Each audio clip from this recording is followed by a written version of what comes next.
we are back. This is Brian with the Barbell Spin. I have Derek here with me, and we are joined by Cody Mooney. How are you doing today, Cody? Yeah, I'm good. Good. How are you guys? Doing well, doing well. Good. Been busy digesting the news of the CrossFit Games season. I'm not sure how much you've kept up on it, but it looks like once again we're doing some changes to the format, specifically in the semifinals. What are your kind of initial thoughts of going down to two, I guess what you call super regionals really at this point?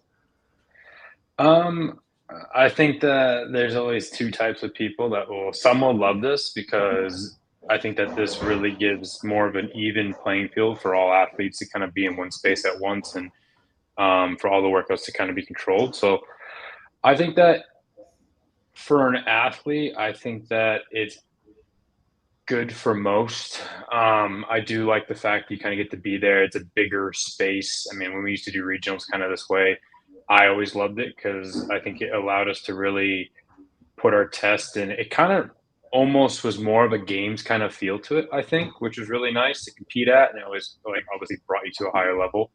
But I don't know. I'm curious to see how it kind of plays out this year because I mean, this is big. I mean, they're only two now for, you know, they're splitting in half this way, and then like with Europe and all that, so they're gonna have some big regions with a lot of big time players in one space competing at the same time for is it 10 spots now for some regions? Yeah, so they're going to do, from what we can, what sounds like they're doing is the North American regions will still send 20 athletes like they did before. Instead of 5 from each of the 4, they'll send 10 from each of the 2. Europe will get 10 in total, and then all the other 4 will continue to get their share of what they had. And the 2 remaining spots that went through the last chance qualifier will now be divvied up at some point in the season to the semifinals. And I saw Adrian Bosman comment that they're going to use the historical performance of the athletes heading to the semifinals, it sounds like, to determine where those go. So it will be, I guess, upwards of 12 in a specific semifinal if they determine that one of them is stronger. And I took the rankings that Brian Friend put out a little bit ago and looked at the who's going to compete on the East versus the West, and the North America East is going to be a bloodbath. I mean, you think about that's how we used to have it back in the day. It used to when they combined us with Canada. It used to be Pat Vellner, Matt Fraser, Austin Mariolo, like guys that used to really do well. It used to be a bloodbath then. So it's like some stacked stuff comes out of that. I mean, it'll be mixed up a bit different now because people obviously, but yeah, I think it's going to be that's going to be quite the regional to watch for sure. Yeah, so that'll be definitely very interesting. But back to you. Obviously, like you mentioned, you competed in regionals. You've been to the games twice. Last time we saw you on the competition floor was 2019 to the games. Finished on the podium. What's happened since? Yeah, I mean, since when I stopped in 2019, I mean, obviously with COVID going on and just kind of the way the competition was going that year, like being a lot of online qualifiers, I think it was like a good year for me kind of transitionally. I was living in New York City and then I was moving out of it. And my probably last 2 years of competing, I was kind of unsure if I wanted to keep competing. I think a lot of athletes that are in this phase, you kind of go through this where like the end of the season comes up. You're like, I don't know if I'm gonna do it again. And before you know it, you're like, I need to start training for the open or I'm not gonna make it. And so this was a bit more with like everything going on. And I went back to Maine for a bit. I was like, okay, you know what? Like I'm actually gonna take the season off, see how it works. And I started working with the founder of ROMWOD at the time on some health and wellness stuff.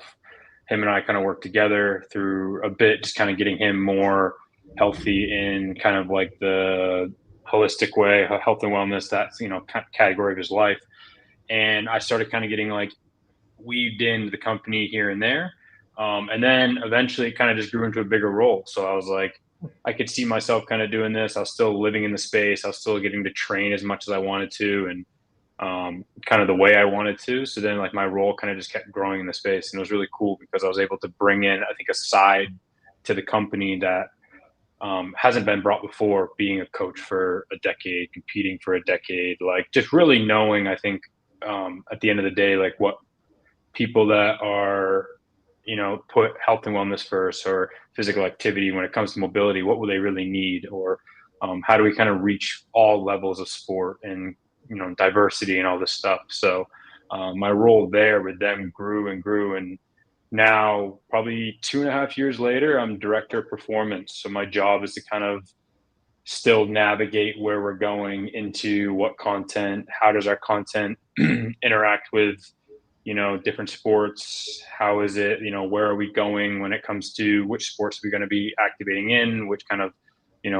are we doing more mental stuff, or are we doing more life stuff? So I kind of get to like drive the narrative of where I think, like mobility is needed and how mobility should be used, I guess. Yeah, I mean, I remember when ROMWOD came out, and you were with Misfit Athletics at the time. And it seems like they were one of the early adopters of seeing the benefit of mobility. Yeah, they used to put it. It was weird. I still have this old ROMWOD account, like one of the OGs, and it's like Cody MF is the username, and I still log into it sometimes. But yeah, they were one of the first ones. Like Drew, which is the founder of Miss Athletics, was like used to put it in my programming. Like the last chunk of every day was like, do your ROMWOD. I'm like, okay, and I used to do it, and it just, for me, like I always had good mobility, so I never had to like technically work on mobility, but like the aches and the pains and the recovery side of it, like I instantly saw benefit. So yeah, they definitely were though. Like, yeah, it's funny you say that because I still have the account. It's Cody MF, and I'm like, that was old account. Oh yeah, I remember finding you guys with Dex and Yep. Yeah. can't remember his buddy down there in Mississippi. Cam. Cam, yeah, Cam Wilson. absolutely. It was like Cam Wilson, Joe Kearney, like some real OGs that used to do it. Yeah. Alexis Johnson. Yep. She was like an OG. Yep. Yeah, absolutely. So you said you always had pretty good mobility. I mean, back then, how did you commit to Yeah. doing that? Considering you probably already, if you were moving well, why did you continue to do it at that point? Yeah. I mean, like I said, for me, it was more, and even today when I do ROM1, like I think as doing CrossFit or starting it from such a young age, I was always blessed because I never really had that stage in my life where I either worked a desk job or I sat for, besides like school some, but even then I started CrossFit at 15 or so. I was always moving through ranges of motion from a young age. So when I was doing that daily, I don't think I ever really lost the mobility. I never had that stage in my life where I went from like, oh, I used to be mobile, but now I'm not. But I definitely went through like stage of my life of being like 20 after doing already 4 years of CrossFit. I'm like, I got some aches and pains that I shouldn't at 20. I mean, I hurt in the morning a bit. So that's where I started really finding the benefit of it. And I think for me, like competing in CrossFit, you're always just switched on. It's go, go, go. And it really helped me kind of learn to just like relax, have that recovery side of things, especially when other metrics started to start coming out where like your recovery, you could start seeing those things. And I'm like, like HRV and your central nervous system, like all this data started to come out, and you're like, okay, like I really need to spend time. You expect this much of your body, you really need to spend time on recovering it because it plays such a big role into, how you can perform. Yeah, no, that's really interesting. I saw somebody post recently that they spend an hour outside the gym recovering for every hour they spend inside. Yeah, I Is could that see something that. that? I mean, I could see that, especially the way the sport has gone. I think that, like, in the beginning, back in the day, when, again, I say back in the day, but even when I started, it used to be like you watch a day in the life of Rich Froning, and he was like 8 workouts deep one day in, and you're like, wow, I need to train that much, That's still the And best documentary out there, I think. and seriously, they were the best. But like, I think as the sport evolves, you realize that it's like, okay, like now we follow training programs. You have 3, 4, maybe 5 pieces, but some of it is like accessory work, So I think that people are starting to really, like, as the sport evolves, like athletes and programming is also evolving in a way where they're realizing that, like, yeah, you don't go to the games anymore and have 5 to 6 events or like 4 events in one day. It's like you got to be on for 2, maybe 3 max, but like you need to learn to also to recover between those, get yourself right again, and be able to repeat, rinse and repeat and do it again and again. So for sure, I mean, I used to do it as well. Like, just I told myself, like, just get outside, like, or take a piece and like turn it into something that can be outside of it, just to kind of have that grounding experience again, because you do spend a lot of time in the gym. You go crazy in that place. You do it enough. Yeah, you mentioned that. Yeah, you mentioned, you walked away, I guess you'd say, from your competitive career around, start of 2020. Yeah. Things were changing in 2019 with the season. You didn't have, it seemed like everybody was just competing 12 months of the year, and you were in that cycle. What was your thought process of stepping away? Was that a tough thing to do for you? Yeah. I think it's a tough thing for anyone. Like I said, there's probably, gosh, I mean, because my career wasn't like this smooth sailing. Like, it was bump and rough. And one year I didn't make it. And one year I got like 22nd in the open. I used to hate the open. Like, I would just be like, get me to regionals, get us all in the same competition floor. And that's exactly where I want to be. So one year I didn't even make it to regionals, but it was cool. It was so cool because my gym got to send a team, and it was like the first experience that they all got to regionals. So it was amazing. I had that runner incident one year at regionals of the 333 that really screwed me. So then I got, what did they take? I don't know if they took 3 or 5 that year, but I missed it by 1 point, which was brutal. But then that year I got to be demo team, which was amazing. So I think, like, there was a couple years leading up, and like, for me, competing was always this thing, which was super cool. Like, I think just being an athlete, I mean, like, my parents threw me into sports before I could walk. Like, it was always part of me, and it still is to this day. Like, I'm the guy that just can't go out for a run. Like, I'm like, oh, I'm gonna go for a jog, and then before you know it, I'm like staring at my watch and sprinting down the street, and I'm like, it is what it is. But I think the time that I had to technically spend in the gym, and live for competing, just kind of drained me, I think. It was weird because I think that, and it's funny because I see it now a bit where, like, really young kids getting into CrossFit and the sport, and I think it's amazing. But I also think it's tough. It's tough to navigate that when you're so young. Like, I was one of the first, probably, like, teenagers to really start CrossFit. We used to, like, do the open. I used to filter it down, and there was like maybe like 3 people. Like, I remember this guy in Finland, like Janikowski used to be one of them as well. Like, we used to filter down when we were 16 or like 17. We could see that stuff. So doing it for so many years, I just felt like there was this always pull to like having to be in the gym, and I couldn't say yes to life things, even if it was like going on vacation, or I wanted to go live somewhere else or study abroad. Like, my college experience was amazing, but it was also like based around my training experience, my training schedule, and all this stuff. So I think my biggest draw to it was, like, after 2019, it was a very successful year. We got second. It was wonderful. I did it with the funnest year I ever had. So I got to experience individual. I got to experience team. I even got to, like, I was blessed enough to experience the podium. And I was like, you know what? Like, this was really cool. But I sat there and I'm like, this isn't for me. Like, I don't want to go another year of giving so much to possibly sit in the podium. And I just didn't feel like it was fulfilling, like, my life bucket. I loved coaching. I loved, like, giving back to the community. And that was really part, I think, of why I even stayed it that long.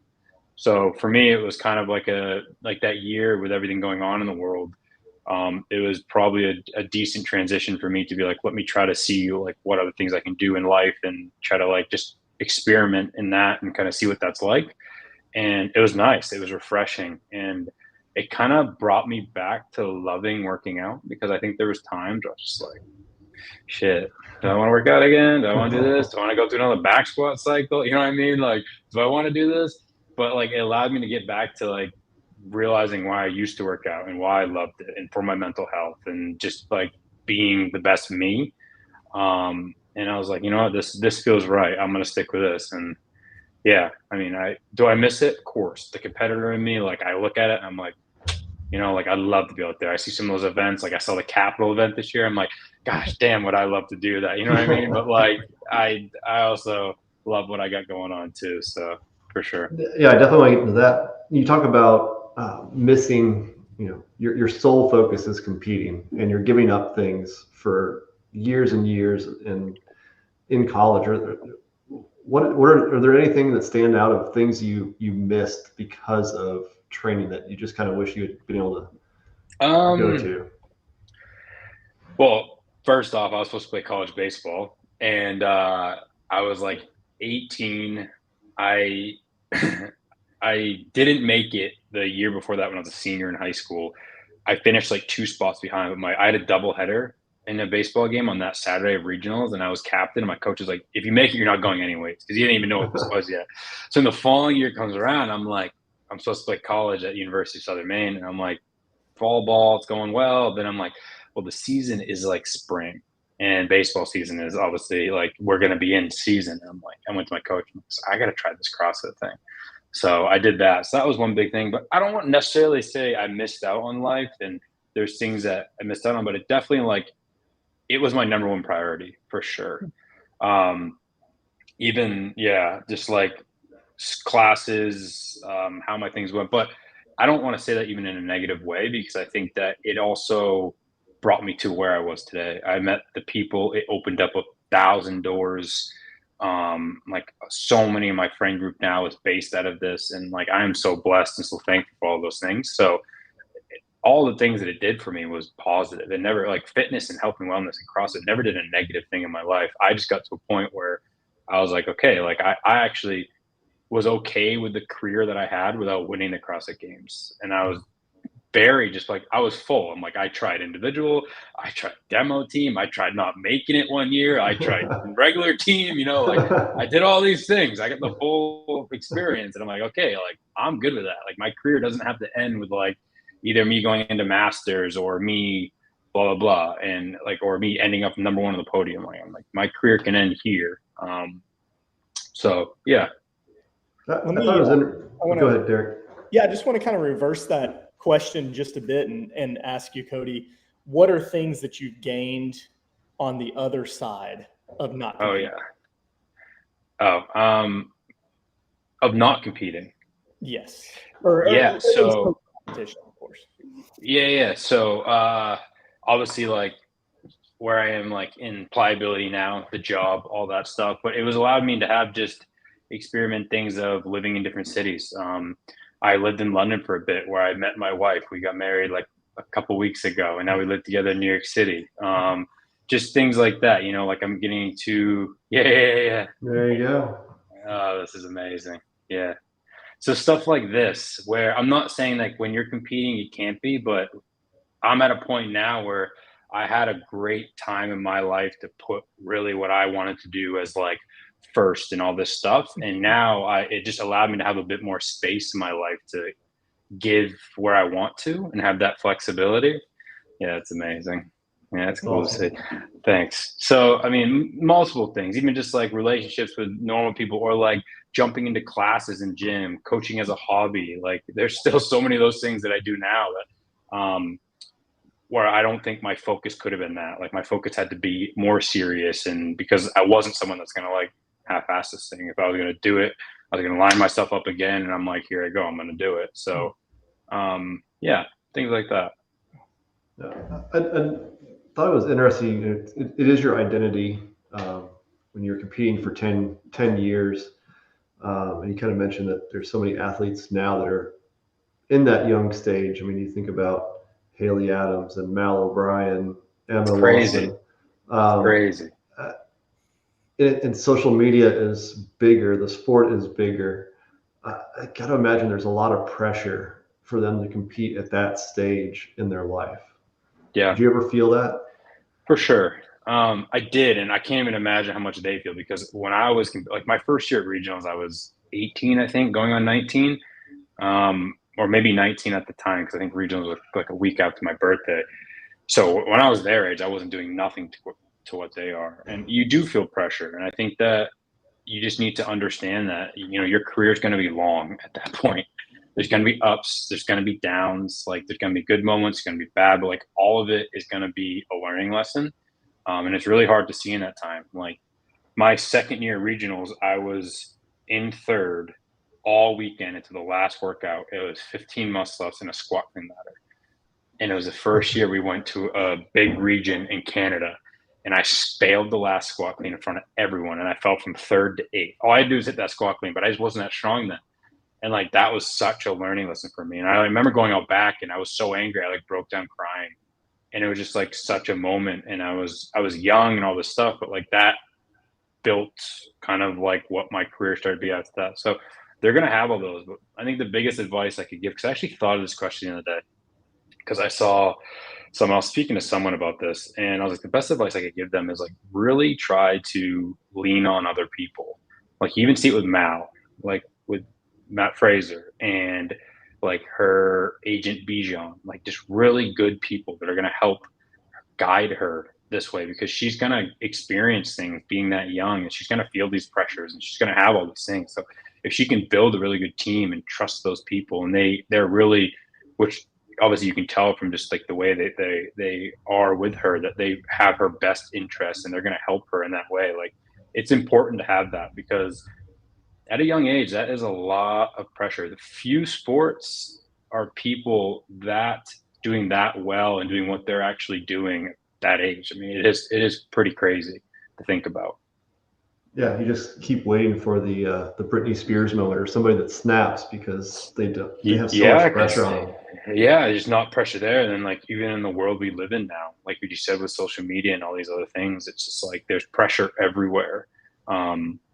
So, and like as much as I tried to think this when I was competing, but like I had my moments as well. Like it could always be, you never know when you're last. Like we're lucky just to walk into a gym every day and have the ability just to do that and have the flexibility. Like, so like it can be taken from you so quickly. And I think in your career, you experience little things of that, of, like me missing a squat clean or missing the open, your season's done like that, Mm-hmm. So it's just taking everything for what it is and, learning from that and growing from that. But having a good team to kind of keep you on the path is needed. I had it. I mean, my misfit crew, like they were like, Mm-hmm. they're still my family, like my best friends. I was their first athlete, and they're the ones that helped lead me when I was young, just learning. I would have worked out 10 times in a day.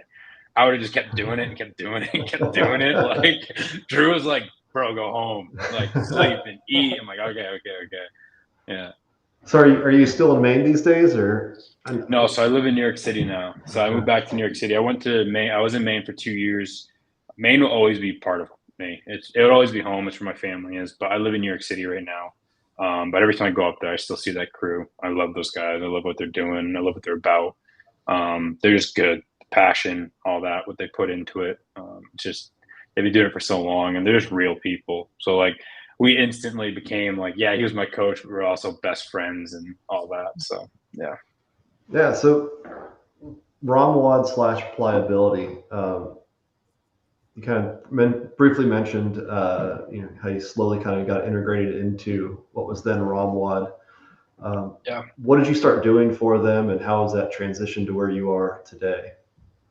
Yeah, I think like when I started, I was, like I said, I was working with the founder quite a bit on health and wellness. So I kind of just started seeing, when you're in that position in the company, he sees anything and everything. So you just start seeing all these things. And I at first I kind of started helping out where I could. Also like some programming and like just kind of like looking over stuff. And then we kind of started to grow into roles, and it slowly just started to grow into, you could really see that I've always had a love, like I said, for sports and movement. And I'm always going to be and am like the biggest health advocate. Like I am such a believer that health is wealth, and, movement is like freedom. If you can keep doing that, like you will, you're going to live a good life. And so he, luckily, having someone like that really picked up on, he could see that. So he's like kind of started forming this role, I guess, for me, where he's like, I get to kind of help out in certain areas, but he really looks at me to guide where we live in sport, where we're going to live in sport, where we are now, where we're going to be. So it was a really cool path to get there. So I mean, there's still quite a few things that I do now because, like I said, like the spot that I saw it all. So I started helping with it all. So director performance is yes, but it's also like there's still quite a few things that I just cross my desk. But I like it like that because my not really any day is the same, which is very nice. Yeah. So it just changed the pliability a couple months ago. Yeah. What, it sounds like it looks like that kind of has been in the works for a while. Can you kind of talk about how you guys arrived at needing to rebrand and what the discussions were around that type of change? Yeah. I mean, so it was definitely in the talks for quite a bit. I mean, CrossFit is where we started. It's where we grew. It's our roots, and like we will always stay big in that space. Like we always like that is home for us, and we know that. But as I think sport and training is all seeing now that even the way that functional fitness is evolving, I think the way that people train for sport, like even above CrossFit is sport. And I think that to be physically active or to be someone that's like you're getting out there, you're grinding in the gym, whatever you're doing, or you're going for this long run, like you're a goal setter and you really want to get into it, you need just next to your training program or next to your nutrition, like there needs to be a foundation of mobility or there'll be consequences. And unfortunately, like a lot of times that's the thing. I think CrossFit's always interesting because sometimes before like consequences, like getting injured, you'll just try to do something. You're like, I can't do that. Like I actually can't straighten my elbow. What do you mean? Tell me straight. I can't even overhead squats. You kind of get to see it, a little bit beforehand. In other sports, you might not. So that kind of was the talk. And obviously that started the talk of like, well, I think that the word ROMWOD is a great name, but it's also a bit confusing and it's hard to pronounce. And we really wanted to have a name a bit where you kind of hear it and you're like, okay, I can kind of maybe see where that brand might be. I can see what that kind of, it's probably in the health and the movement kind of like world. And that talk started and then we kind of kept growing. And as the team grew and as we had a couple like, why moments in the company where we could go one way, we go the other, and we kind of kept shaping it towards that. And we're like, all right, let's kind of bring this to life. Let's really try to get this, where we want to be. And it wasn't easy, switching, like you think of it just like, I'm going to switch a name, but it's not that, especially where the company itself, I mean, Scott has built such a unique and amazing company where, he comes from a tech background. So owning all your API and owning all the tech and all this stuff, like it's not just a switch of the name. It's actually a really big thing.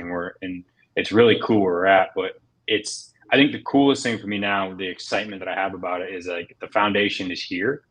And we still have to even fix a couple cracks in the foundations. And we're like, we're doing all that, but the foundation for us to grow now, we feel in sport and all of training and kind of mobility and where we're going to live is tenfold, what we were before. And that's just from beyond a name, from a platform, from a team, and from a content. I mean, we've done so much. We built a studio in Texas this past year, which if you built anything in the past year, you can understand how much of a headache that is.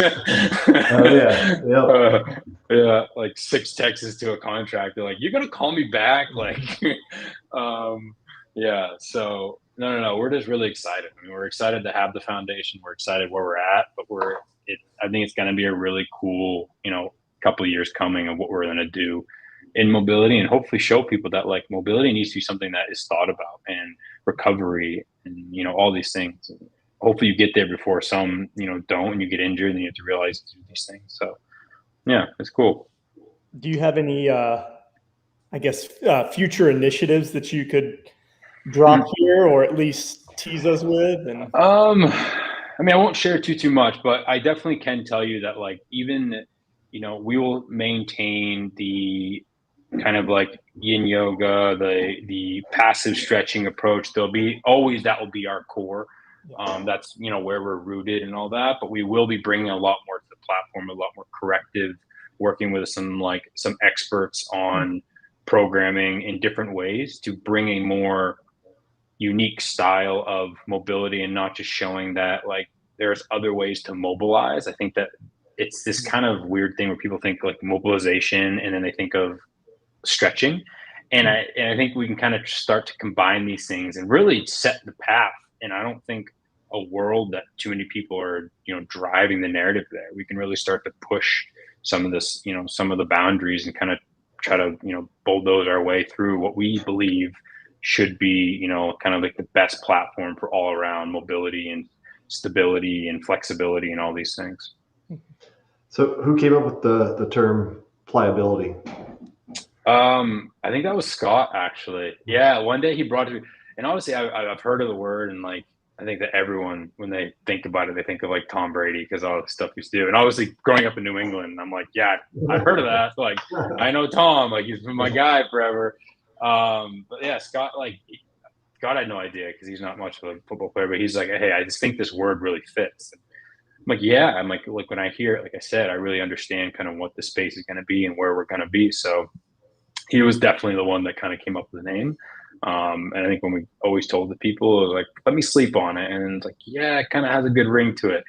And then when we started seeing it places, when we started building like, all the, whatever the tech behind it, we're like, okay, I think this can work. This is cool. Like, this looks good. This looks slick. It still has like kind of a flowiness to it with the logo, but it also looks sharp. Because it is interesting. We're like a yoga, yin, flowy, all this stuff, and like mobility. But then Scott's very like techie as well. So there's such a like the company itself is like an onion when you start peeling back the layers. That's really cool. Yeah. How do you do? I just lost my train of thought. No worries. No. So when you talk about going into other sports, CrossFit, obviously, mobility is something that's always been talked about, at least since Kelly Starrett came on the scene, in the last, however many, 10 years, it's definitely been there. I saw, at a golf course, they're now selling Theraguns. Like the sports are now finally starting to recognize that recovery is important, movement's important. And it seems like that's kind of the direction you want to go, is to expand beyond. Of course. I think that because what it is, sorry, is that really loud? You hear a little bit. It's all right. Not too bad. Okay. Yeah. So I think what's happening is that and I think we're all doing this in life.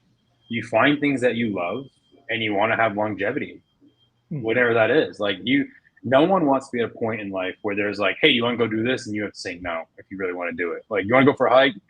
No, like I've been having this back problem. You want to go swing a golf club? But last time I kind of tweaked myself when I did this, so I think really where people are starting to go now, and you can see with all the things that are coming out with like all these metric things and recovery and all this stuff, is we're trying to really optimize our ability to do whatever we want to do for as long as we can.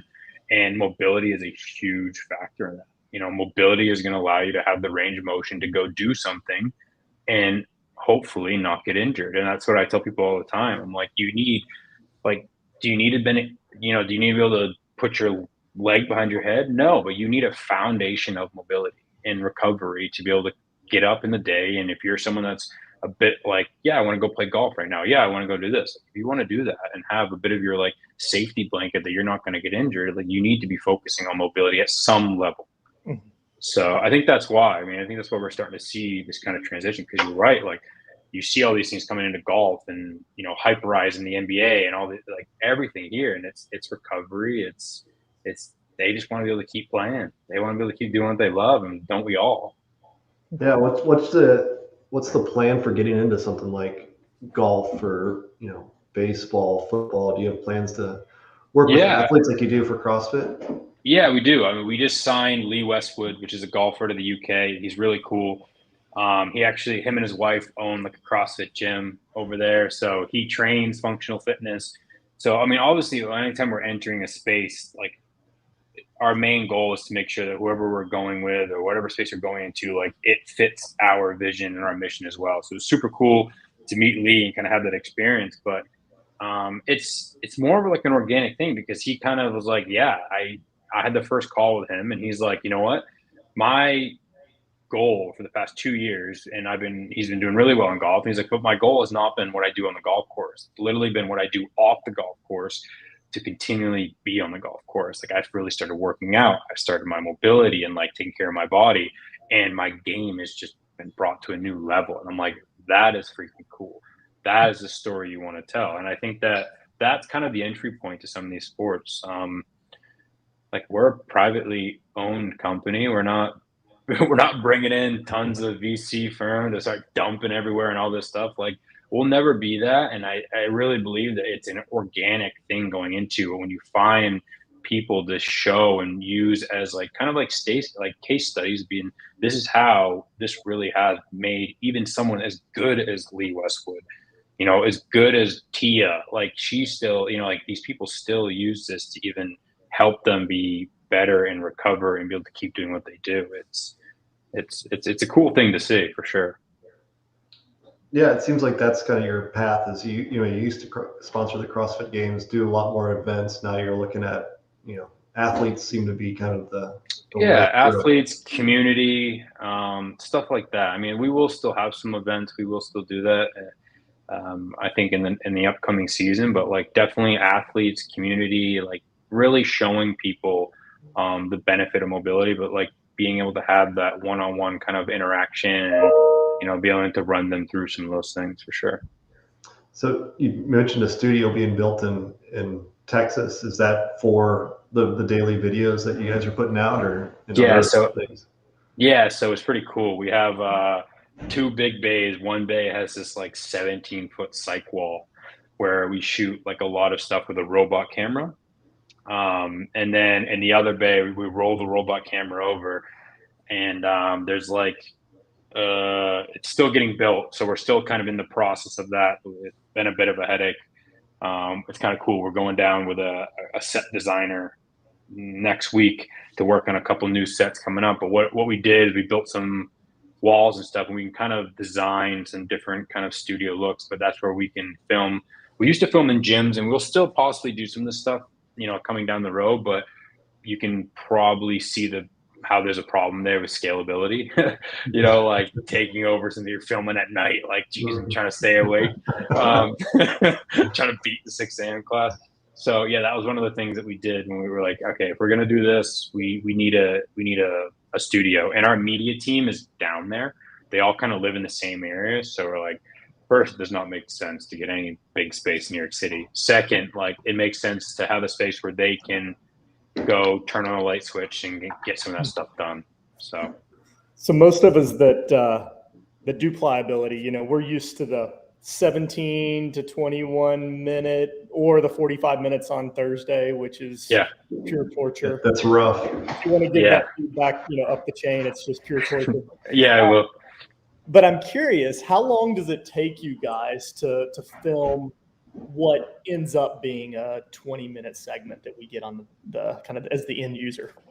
So right now, I mean, we film those live. So so we like the audio gets sent in, and we film everything live. So, and then it goes through like the programming, the VO, there's a couple of lines of like QA gets sent over, and then everything is filmed live. So, you know, probably within a 2-day shoot, we've gotten it down to our media team is pretty efficient now. So probably in like a 2 to 3 day shoot, you know, we'll crank out, you know, if it's 4 weeks or something cool like that. But yeah, so everything is shot live. So it's really cool, but it's also, there's been times like back in the day where a media team, you'd be filming a ROMWOD and they'd be talking shit behind the cameras about you, because you can say whatever you want, but you can't, you're not on camera, but obviously like the VO goes on after. So they'll be like just trash talking, and you're sitting there on your mat like, wow, this is great. I'm getting roasted and I got 13 more minutes of this routine. So that's already, so is it Daniel Head that does the voiceover? Yep. So Daniel does the programming. He does the voiceover. Yep. So he's doing that program or doing the voiceover, sending that in, and then you have these guys. Yeah. So Daniel lives in California. Yep. Okay. I always wondered how they did that. If you would stand over them watching them. No. Maybe before my time back in the day. But no, I mean, Daniel, he's a genius when it comes to, the programming, and just kind of his reputation in the yin yoga and the stretching space is quite crazy. So he's always testing stuff. He's always trying stuff. We kind of bounce. That's where part of my job of working with him is bouncing ideas off him of like, hey, I think that we should be kind of, what if we try this? What if we try that? And he's just super cool because you can kind of take an idea and he can kind of create it into what will then be a routine, which is really nice. Yeah, looking at the path, so I thought that was pretty interesting. Of just different paths that you may want to do. Focus on your upper body or lower back. I mean, there's definitely a benefit for those that and that's and things. For sure, and that's where some of our content, I think, is even going to get cooler, because we're going to really, I think, in the upcoming, hopefully months, year, test the boundaries of how, how kind of different can we get? Can we really focus in on one area? Can we do something that like we think is really cool? Can we implement, this here to be like, this really worked and this felt like it was good? So, and get feedback that way, but then also keeping some of the things that we love in the app and making sure that like we still have our dailies and all that stuff too. So. I try to use it as much as I can. I don't use it enough. My wife uses it more than I do. It's one of those things that you need to, but don't always. Yeah. I hear it's tough finding the schedule, but definitely beneficial, and can tell benefits to that. What does your training look like today? So I wake up just about every morning. I go to like a kind of more like I go to Equinox, so I can do like some actual lifting, some maybe a bit bodybuilding, functional bodybuilding. And then I go back. So I split it into like 2 times, maybe an hour and maybe another 45-minute session. And then I'll try to do sauna, cold plunge, maybe twice, 3 times a week. But my training, which is really cool, and I think partially why I like this also in 2019 when I got to do the switch, I started doing things that more I felt like I wanted to do, which was really nice, which brought me back to loving training again, because I think there was a time there where, like I said, like my body was a bit beat up, but you still have to maintain certain numbers, certain strength numbers. You have to do things to be compete. Like I can't just not back squat for a whole year and expect to compete at a high level. So, I mean, my training is always going to be, I always use CrossFit and functional fitness as part of my training. I mean, I'm addicted to it. I love it. It's we all get it. Like that feeling you get after, kind of like a high intensity and jumping around and stuff like that. I always use that, but I definitely have learned that I don't need to do it every day, and that's okay. And that's been a learning lesson coming from a kid that did like 4 Metcons for 10 years in a row and was like skip every other piece just to, go put himself in the pain cave. Like it's been a learning lesson, but it's also been really good for my body. I feel better now than I have in the past probably couple of years. And my fitness level, it's odd because my fitness level, don't get me wrong, it's not what it used to be, but it's maintained pretty well. I mean, there's certain things that, I'm not out there doing like high rep thrusters, but like other stuff like that, my fitness level is really, the base of it has been, it's maintained. But there's always days where I wish I worked out more. There's always days where I don't mean, maybe I don't need to do so much, but it's still, I still have definitely a tolerance for working out for sure. I work out with some people, I'm like, man, I don't work out much then. I'm like, yo, you were in there twice. Like, I'm like, you're right. You're right. Is there anything you avoid these days? Any movements or things that you're just like, you know what, I don't need to do that anymore.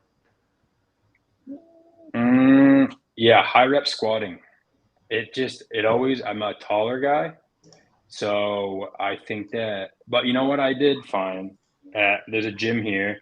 Yeah, I say that. So Marston, not Marston, Heber out in Hawaii, I was sore for like 6 days. It was like, 2018, 16, so stuff like that. So like I'll still jump in and do it, but I mean, definitely screwed me up for sure. But no, like now it's more like I'll belt squat. Like we have a belt squat machine on one of these things, and I love it. Like I can squat twice a week on the belt squat machine, no pain in my hips, no pain in my knees, stuff like that. But I mean, I still have quite a diverse, like I still try to do other movements. That's just, I like to stay fit. Like, I don't know. Alec ever asked me to jump in. I'm like, screw it. Let's go do a competition together. Like I still got to maintain some sort. Like, you know what I mean? So, yeah.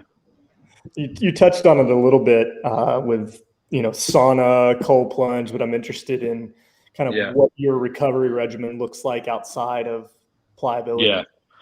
Yeah. So outside of pliability for me, sauna is probably 4 days a week. I spend about 30 minutes in the sauna, probably 4 days a week. And then I do cold plunge. I try to like twice a week, and I'll go back and forth a couple rounds. I'll do like 2 minutes in the cold plunge, and then so I'll do the hot cold therapy. Yep. So there's that one. That's actually the house in Maine. And then I have here, they have like a little cold plunge tub there. So outside of that, though, a big thing for me, and I think it's always been, sauna. A big thing for me has always been, that's in Maine as well. Yeah. Quite the setup out there. Yeah, so that's, you got to go to a little home gym. Like that was one of the things. That's actually the founders, like that's Scott. It was kind of like a little thing that we set up during COVID. He kind of fell in love with Maine. We found a house and we started building kind of this little bit of a health. Yeah, so this is the home gym. And it kind of comes back some, and then there's another little area with some bikes over in the corner. But we kind of set up the spot for really to put health and wellness as a leading, like a leading pillar in his life, because it was something he'd never done before. And I'm like, okay, if we're going to do this, let's do this. But outside of that, I would say one of the bigger things for me for recovery is just a bit of grounding. Like I'm a guy that needs to get outside. I'm a guy that needs to like get in some grass. And I know I say I live in New York City, which I understand what I'm saying, but that's like a big, that's a big thing for me. Like, and Maine's not that far. I make sure I get up there quite a bit, but being born, I think, in the woods, I was born in like a friggin' log cabin where I couldn't see neighbors and all this stuff. Like that's always been peaceful to me. And I've always just had this respect for kind of, nature and all this stuff. So it really does make me feel good when I'm out there. So that's a big part, I think, my mental recovery as well. Which I think is huge, because it's not all just, as I think we all know, it's not all just like recovering the body. The mind is such an important piece of it too. Yeah. Where do you see yourself in 5 years? You've come a long way in the last 3 years. It's a great question. I don't know exactly how to answer that one, but I'll tell you this. Like, I really hope that whatever I'm doing, I'm making an impact, and I'm helping a lot of people in showing them that, like I said, health and wellness in some sort doesn't need to be this crazy thing. It just in some level is good, and that like it is freedom, and it's really cool, and it gives you this empowering feeling. And so I hope I'm doing that on one level. Then personally, like, I would love to get in a place where maybe I have, like, my life has been great the past 2 years, but it's been a lot of jump around here, there, this, that, like a bit more routine would be good. I'm a guy that loves routine. I think I'm getting there, which is nice. But a bit more routine so I can start, getting on a couple things that just maintaining certain things that I like to do, just like my fitness and my diet and all this stuff. And then, yeah, because I never say I want to be out of competing again. I would always love to like go give it a shot maybe and go to regionals, but like even if I did qualify for the games, I don't think I would take the invite. Not saying that I even would now, but like just being able to have the, maybe the routine in my life it'll never be like it used to, but just if I wanted to try it, maybe I could, something like that. Yeah. I mean, we'll see. That could change with God knows what it is. So. And how old are you right now? I'm 28. So I turned 28 this summer. Yeah. So you still got 7 years till Masters. Yeah, I know. Be a possibility. Yeah. So we'll see. I don't know. Those Masters, I'm gonna be entering it with some people that would be fit. I remember back in the day, it was the Masters were all these new guys that you never heard of, and now it's all the guys you used to know 7-8 years ago. They're you got a couple of them out there that. Yeah, it's crazy. It's the sport really.